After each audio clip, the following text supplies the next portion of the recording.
পরম পূজনীয় ভদন্ত যদিকা মহাথেরের সংক্ষিপ্ত থেরুৎপত্তি অনিচ্ছাবত সাংঘারা উপাদেওয়া ধ্যামেনু উপজিতা নিরঞ্জন্তি তেসে উপশম সুখ, অর্থাৎ জগতের সকল সংস্কারই অনিত্য, উৎপন্ন হওয়া এবং ধ্বংস হওয়া এদের ধর্ম।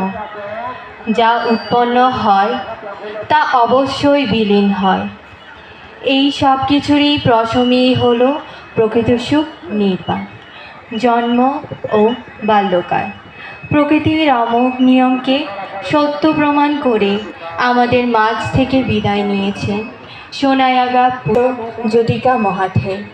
তিনি 13ই ফেব্রুয়ারি 1978 খ্রিস্টাব্দে খাগড়াছড়ি জেলার রামগড় থানাধীন নাকাপা পরশুরামঘাট গ্রামে এক ধর্মপ্রাণ মগ পরিবারে জন্মগ্রহণ করেন। তার পিতা ও রুইচায়ং মারমা এবং মাতা উখ্রে মগিনী প্রবজা ও সন্ন্যাস জীবন গ্রহণ।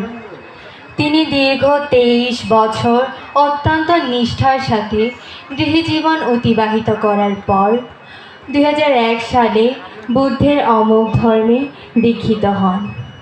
তিনি ভাটনাগা বৌদ্ধবিহারের ভদন্ত সবিতা মহাথের মহোদয়ের নিকট প্রবজ্জা গ্রহণ করেন।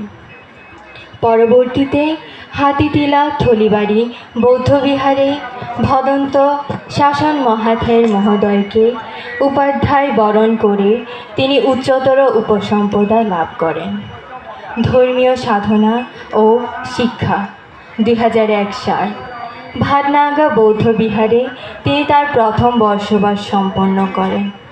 2002 হতে 2005 সাল উচ্চতর শাস্ত্রীয়